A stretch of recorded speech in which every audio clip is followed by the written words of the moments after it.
Avec Martin, on va rentrer dans le dur, avec le numérique centré sur l'évaluation de la ressource. Première session technique qui s'ouvre avec toi.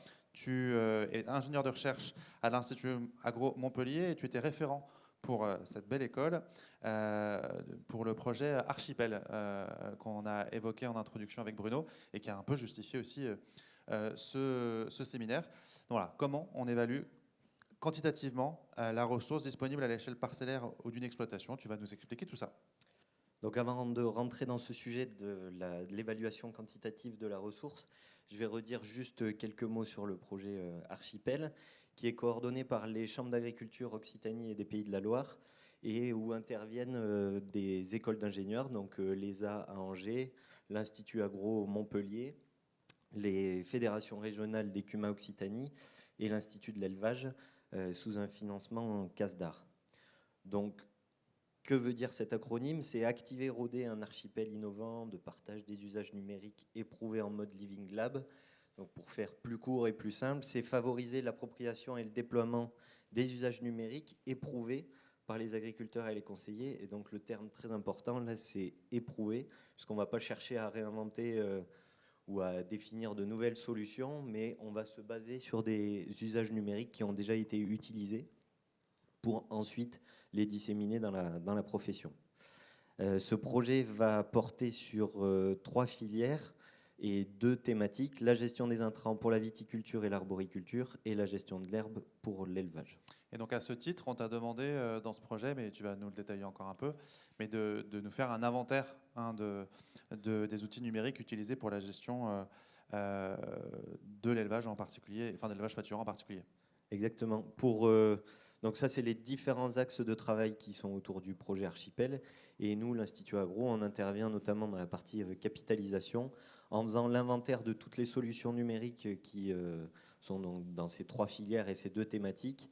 Et puis ensuite, aider à l'expertise de ces solutions numériques pour voir leurs forces, leurs faiblesses, leurs atouts, avant de les disséminer ensuite dans les groupes d'agriculteurs et dans la montée en compétences des conseillers et des agriculteurs sur ces thématiques. Et donc dans la gestion de l'herbe notamment, c'est pour ça qu'on en a parlé tout à l'heure et je suis là. Et donc avec toi, on va se concentrer sur l'échelle parcellaire et l'échelle d'exploitation, et on aura d'autres interventions un peu plus tard pour d'autres échelles territoriales, voire nationales. Donc là, pour commencer dans le vif du sujet, je reprends un tout petit peu sur l'importance et la spécificité de la ressource herbagère pour compléter un tout petit peu ce qui a été dit avant, notamment pour situer la place centrale de l'herbe dans la ration des ruminants. Donc là, j'ai repris aussi, comme Magali, la belle infographie qu'avait fait l'IDEL en 2023, pour montrer à quel point l'herbe est vraiment centrale dans la plupart des élevages aujourd'hui, avec une part dans l'alimentation qui va de 50% en élevage bovin-lait jusqu'à 90% pour les équidés, que ce soit sous forme de pâture verte ou en foin, en silage ou en rubanage. Donc c'est vraiment une place centrale pour la gestion de l'exploitation des élevages et une importance économique centrale. La production des prairies françaises atteint environ 55 millions de tonnes de matière sèche d'herbe par an, avec plus de la moitié qui est pâturée directement et 42% récolté et distribué. Et avec, on l'a déjà vu, une grande diversité dans la gestion de ces espaces et dans la productivité. Donc on va avoir par exemple des prairies permanentes d'altitude qui vont produire environ 4 tonnes de matière sèche par hectare et par an. Et on peut aller dans des conditions vraiment optimales. Avec, là, on a une photo dans l'accro avec des prairies qui sont irriguées. On peut aussi les fertiliser, etc. On peut monter jusqu'à 16 tonnes de matière sèche par hectare et par an. Martin, juste ton schéma nous permet de nous dire qu'on a écarté dans le périmètre du séminaire aujourd'hui tous les outils de gestion de la conservation des fourrages qui peuvent rentrer dans tes 42%. Et là, il y a des outils numériques intéressants. Mais voilà, on les a juste écartés, on va dire, par construction. Exactement. Là, on va vraiment se focaliser sur l'espace de la pâture, du pâturage. Cette production varie dans le temps, fluctue, et donc c'est quelque chose d'important à avoir en tête pour adapter les outils numériques qui vont être utilisés dans la quantification de la ressource au champ. Et notamment pour vraiment, comme c'est un système assez compliqué, pour mieux connaître ce qu'on a vraiment comme ressources disponibles et ce qu'on va pouvoir en faire pour notre troupeau.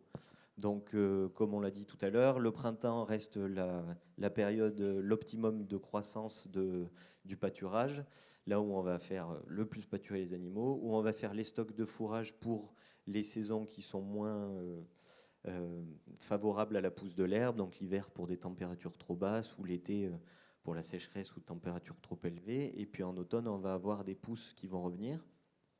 Et ces dernières années, avec des aléas climatiques qui s'intensifient et qui sont un peu plus fréquents et forts en intensité, on peut avoir aussi des chutes de production pour des sécheresses au printemps, plus ou moins de production pendant l'été, une saison automnale qui peut s'allonger. Donc la fluctuation de la ressource en herbe se complexifie et les outils numériques pourraient aider à mieux comprendre le système auquel a accès l'éleveur. De l'intérêt d'une évaluation dynamique de la quantité d'herbe disponible. Est-ce que tu vas nous définir justement qu'est-ce que c'est que l'évaluation quantitative ou c'est juste après? Juste après. Et un dernier petit point pour montrer aussi toute la complexité de cette culture, c'est le fait que c'est souvent multi-espèces, notamment et particulièrement en France, et que ces mélanges ont tendance aussi à être de plus en plus utilisés. Enfin, il y a beaucoup moins de prairies monoespèces. Et donc, pour un outil numérique, c'est quand même beaucoup plus compliqué là aussi que sur une monoculture, où les conditions, la pousse va être plus linéaire, linéaire, je sais pas, mais en tout cas connu, l'année. modélisable. Ouais. Et puis entre les plantes autour, avec un comportement qui sera un petit peu plus similaire. Donc voilà, c'est parmi ces grandes difficultés dont vont avoir à faire face les outils numériques pour la quantification de la ressource sur les pâturages. Donc effectivement, maintenant, je vais regarder qu'est-ce que c'est que la quantification et comment on le fait? Les objectifs. Donc déjà, pourquoi estimer cette ressource fourragère? Ça va intervenir dans la planification de la rotation des animaux sur le parcellaire, donc sur toute l'exploitation pour l'éleveur. Plus il aura une connaissance précise, et plus il va pouvoir adapter la durée du pâturage et la charge animale sur chaque parcelle, éviter de les faire rentrer trop tôt pour éviter un surpâturage et l'épuisement de sa ressource, ou alors trop tard, et là il y a du gaspillage ou de la perte de qualité du fourrage. Ça va permettre d'anticiper les besoins en compléments alimentaires, d'optimiser la gestion des prairies en optimisant la date de fauche, la dose de fertilisation, etc. Et de suivre la production dans le temps pour optimiser au mieux son outil de production. Les bénéfices sont assez clairs, on en a déjà parlé pour la plupart, d'autonomie alimentaire qui va être augmentée, l'amélioration de la santé et des performances animales en collant mieux ce qu'on va apporter aux animaux et leurs besoins nutritionnels, une résilience renforcée face aux aléas climatiques ou à la fluctuation des prix du marché pour diminuer les achats en fourrage et en concentré, la préservation de son outil de production et des simplifications de prise de décision et gain de temps, comme on a pu le voir avant. Mais alors, quel est vraiment l'indicateur qui va être majoritairement utilisé pour l'estimation quantitative de la ressource? C'est la quantité de matière sèche par hectare, c'est-à-dire le poids du matériel vidé de son eau qui n'a aucune valeur nutritive et donc qui permet de comparer tous les fourrages entre eux. Donc c'est la valeur qu'on va chercher à déterminer et on va voir comment les outils numériques peuvent faciliter l'obtention de cette donnée de matière sèche par hectare. Alors là, je vais vous passer en revue tout un tas de méthodes qui permettent de quantifier cette ressource, en commençant par la méthode directe, celle qui donne finalement la valeur de référence et qui consiste à se rendre sur la parcelle, mesurer une hauteur d'herbe, la prélever avec un motoculteur ou un outil manuel, peser ce qu'on a ramassé, le sécher et repeser. Donc ça, c'est finalement la méthode qui va servir de référence dans la plupart des systèmes puisque ça donne une valeur très précise, adaptable à tout type de pâture, mais on comprend bien c'est un sacré boulot. Que c'est un sacré boulot et c'est pas du tout adapté à une gestion quotidienne de l'exploitation. C'est bien sûr chronophage, fastidieux puisqu'il faut répéter l'opération en plusieurs points de la parcelle pour avoir une belle représentativité spatiale. C'est destructif et ça nécessite du matériel, notamment pour le séchage.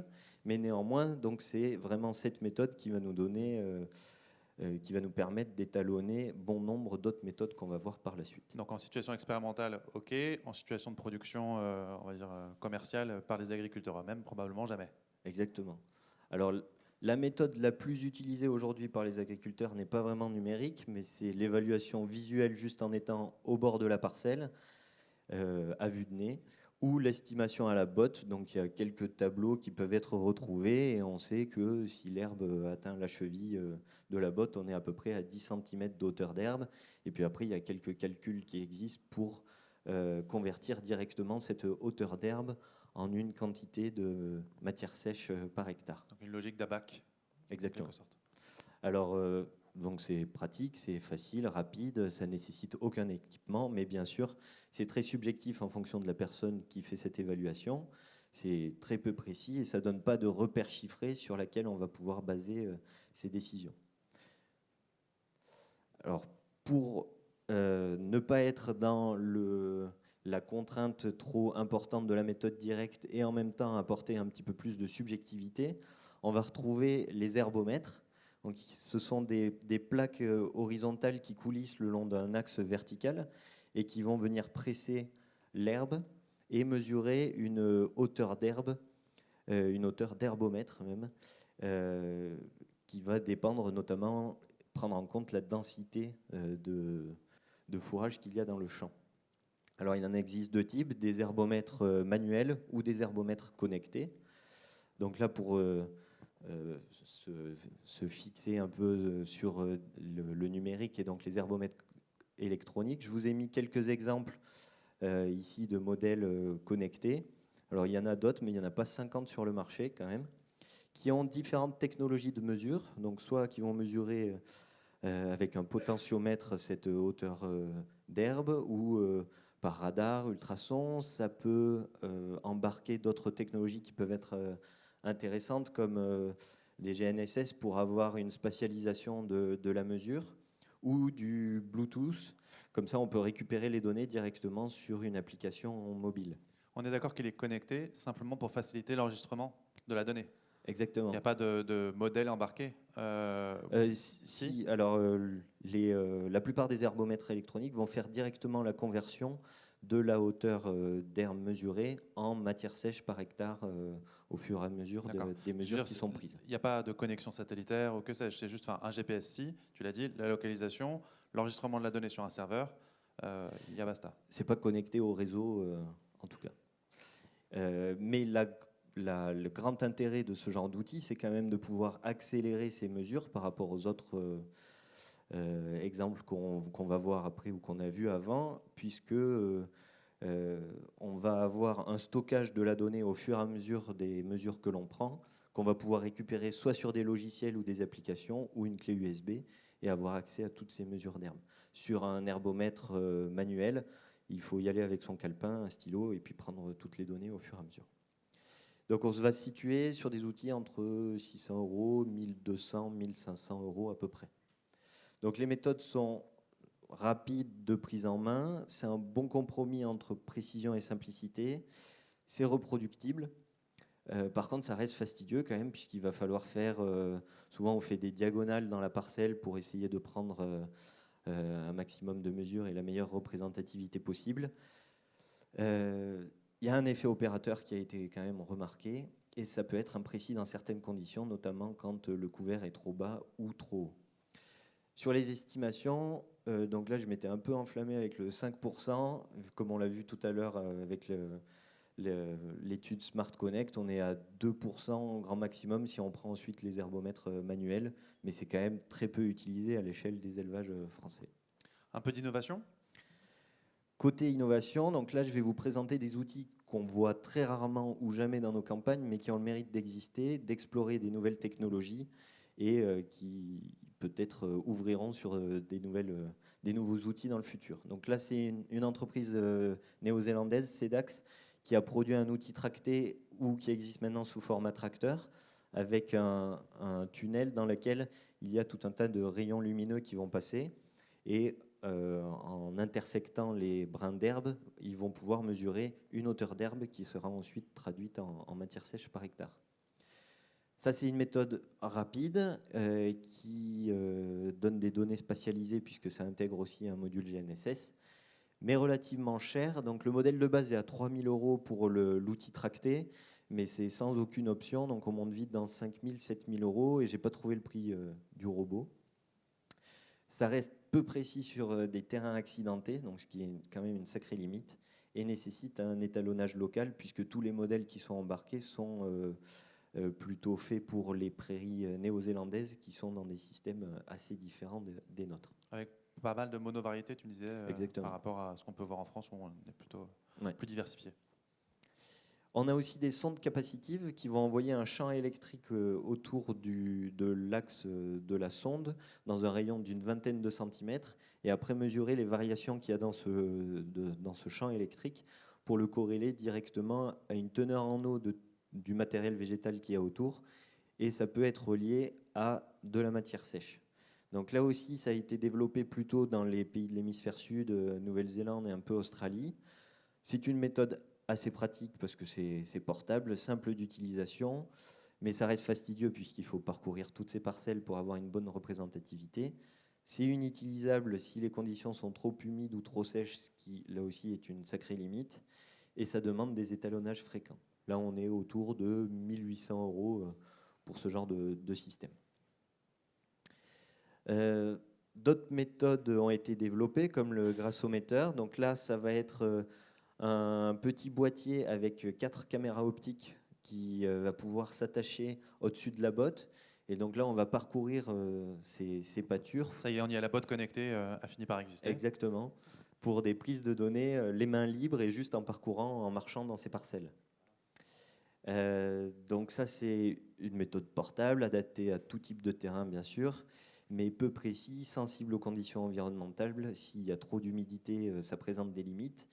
Et alors, ça a été commercialisé un temps, maintenant je ne le trouve plus, donc je n'ai pas trouvé de prix actuel. Je pense que c'est en redéveloppement peut-être. Il y a d'autres outils de proxy détection qui sont explorés aujourd'hui, notamment avec le smartphone. Donc là, c'est encore une société néo-zélandaise qui propose une application où on scanne à 180 degrés ces parcelles et avec l'analyse d'images et un petit peu d'intelligence artificielle, ça convertit ces images-là en quantité de matière sèche par hectare. C'est pratique, quasiment tous les éleveurs ont un smartphone, donc peuvent s'équiper avec cette technologie-là. L'abonnement n'est pas très très cher. Par contre, à ma connaissance, j'ai trouvé aucune étude scientifique qui permet de voir un petit peu fait rêver, mais les résultats. À conforter avec des résultats. Ça peut donner une première estimation peut-être, et déjà un premier indice, mais pour l'instant, on n'atteint pas quand même une mesure très, très fiable. On en a parlé déjà un petit peu avec la télédétection par drone. Donc là, on prend un petit peu de hauteur avec pas mal de projets qui sont en cours ou qui vont être lancés dans les prochaines années par des instituts et qui semblent assez prometteurs. Enfin, du moins, vu le nombre de projets qui sont lancés sur le sujet, avec la force du drone, c'est de pouvoir embarquer aussi différents types de capteurs multispectraux pour faire des modèles 3D ou même du lidar pour avoir un accès à la structure un petit peu plus du couvert et apporter un peu plus de précision, pourquoi pas. Donc la méthode est rapide, permet de couvrir toute la parcelle par rapport à tout ce qu'on a vu avant. Donc ça permet de repérer notamment l'hétérogénéité intraparcellaire de manière assez précise. Et bien sûr, c'est tout terrain, donc très pratique vu la grande diversité de pâturages comme on a pu l'évoquer. Ça reste assez coûteux, dépendant des conditions météo. S'il y a trop de vent, on ne peut pas le faire voler. Et des compétences requises, comme ça a été évoqué tout à l'heure, il faut pouvoir faire voler le drone quand on en a besoin, quand on veut. Et enfin, en prenant encore plus de hauteur, la télédétection par satellite qui va permettre de couvrir encore plus de territoire et avoir une répétitivité qui est assez importante et intéressante. Cette couverture large et répétée va être à faible coût. On peut avoir accès aux données Sentinel, par exemple, qui sont pas mal utilisées gratuitement. Par contre, c'est le gros point négatif, sensible aux conditions atmosphériques. Donc là, on ne voit pas très bien, mais c'est une image satellite de la France qui a été prise au printemps, où globalement, il fait plutôt beau, mais sur la Bretagne, les massifs français et la Normandie, il y a juste quelques nuages qui empêchent de pouvoir vraiment analyser ces images.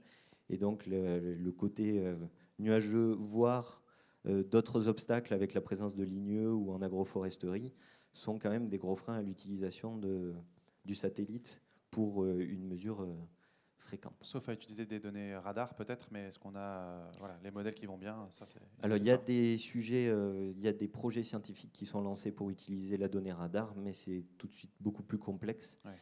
Et en fait, souvent, ces données de télédétection vont plutôt être utilisées dans des modèles de pousse de l'herbe en complément de plein d'autres données, météo, du sol, gestion de la prairie, des données sur le couvert, etc., pour en fait apporter un peu plus d'informations de temps en temps et affiner les modèles de pousse.